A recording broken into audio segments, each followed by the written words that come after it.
अपना परिचय दे दीजिएगा। मेरा नाम आशीष कुमार पाराशर है। मैं यहीं पे हमारी पीढ़ी पिछले 1100 वर्षों से सेवा कर रही है। हमारा मूल निवास पुष्कर से है। हम 1100 वर्ष पूर्व जब इस मंदिर का पुनर्निर्माण हुआ था तब आए हैं। वैसे ये मूर्ति की गणना करना असंभव है कि मूर्ति कितने साल पुरानी है, इसकी गणना असंभव है। लेकिन जब पुनर्निर्माण हुआ था इस मंदिर का तो 1100 वर्ष इस शिवरात्रि पे हमारी पीढ़ी को आए हुए हो गए और हम 1100 वर्षों से यहाँ से चिरकाल से सेवा करते हैं। पूर्वजों से क्या कहानी सुनते हुए आता था? पूर्वजों से हमने यही कहानी सुनी है कि ये जो शिवलिंग है 12वां ज्योतिर्लिंग है। दूसरी बात कि ये रुद्र अवतार है। आज भी यहाँ पे 24 घंटे में से 16 घंटे जल में रखना पड़ता है। सुबह 4 से 8 मंगला आरती के बाद दर्शन होते हैं। उसके बाद 12 से 4 महाराज भोग जो लगता है उसके बाद 12 से 4 दर्शन होते हैं। पूर्वजों ने हमें यही बताया कि इसकी जो सेवा करी है वो आज तक नुकसान में नहीं गया है। उसको सब कुछ शिव ने अपने आप बलबूर दिया है।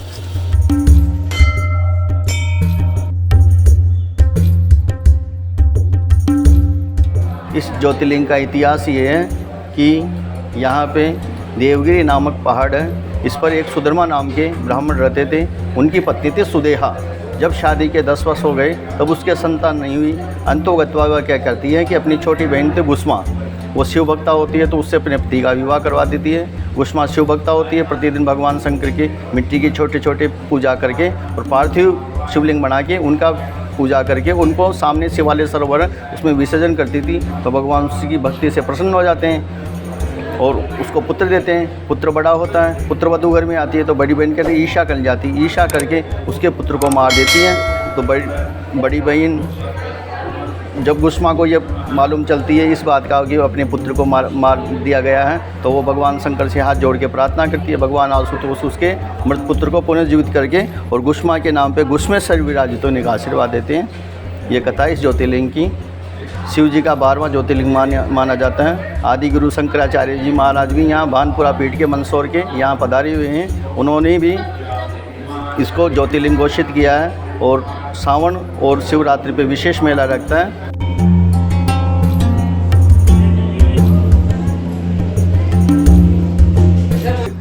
प्रसिद्ध इसलिए है कि यहाँ पुरातन काल में किसना खाती की एक गाय हुआ करती थी।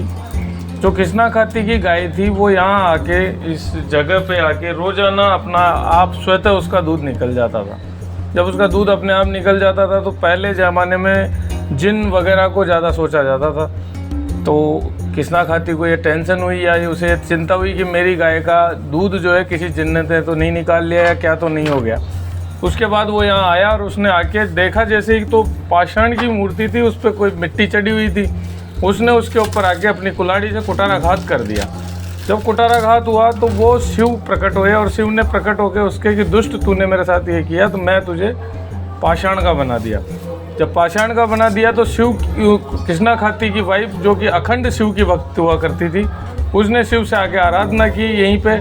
उसके बाद शिव उसकी भक्ति से प्रसन्न हुए और शिव ने उससे कहा वरदान मांगिए आप। तो उसने कहा कि मेरे पति को पुनर्जीवित कर दीजिए, उससे गलती हो गई। शिव जी ने फिर उसको वरदान दिया था कि आप यहाँ आए, जितने भी यात्री यहाँ आएंगे वो यात्री अगर बिना किसना खाती जो नीचे स्मारक बना हुआ है उनकी परिक्रमा करे बगैर अगर चले गए उनकी मनोकामना यहाँ पे पूरी नहीं होगी।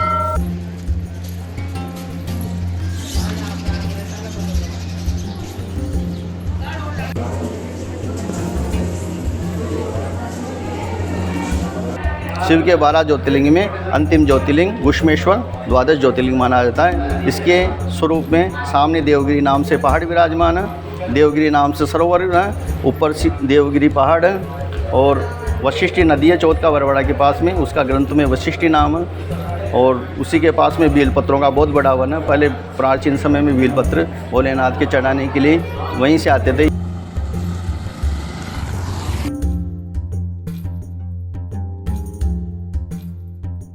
जो हम समझते हैं कि कई लोग कहते हैं कि औरंगाबाद में भी शिव जी का लिंग है, शिव जो 12वां ज्योतिर्लिंग की गणना करी जाती है। एक हमारे आसाम के पास भी कोई स्थान है, वहाँ पे भी कहते हैं। परंतु मैं इसमें भी आपसे स्पष्ट कर देना चाहता हूँ कि जो हमारा 12 ज्योतिर्लिंग का कल्याण में जो अंक में प्रस्तुत होता है उसमें बताया गया है सौराष्ट्र सोमनाथम च शैल्य मल्लिकार्जुनो। इस तरह से अंत में आकर के आता है गुष्मेश्वम तुम शिवालय।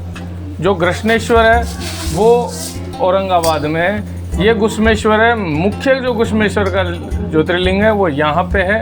वैसे मैं आपसे एक चीज़ कहना चाहता हूँ, शिव किसी भी रूप में विराजमान हो सकते हैं, तो शिव की महिमा का कोई पार नहीं है। शिव अनंत है, अनादि है, शिव ही शंभु है और स्वयंभू शिव यहाँ पे 12वें ज्योतिर्लिंग के रूप में विराजमान है।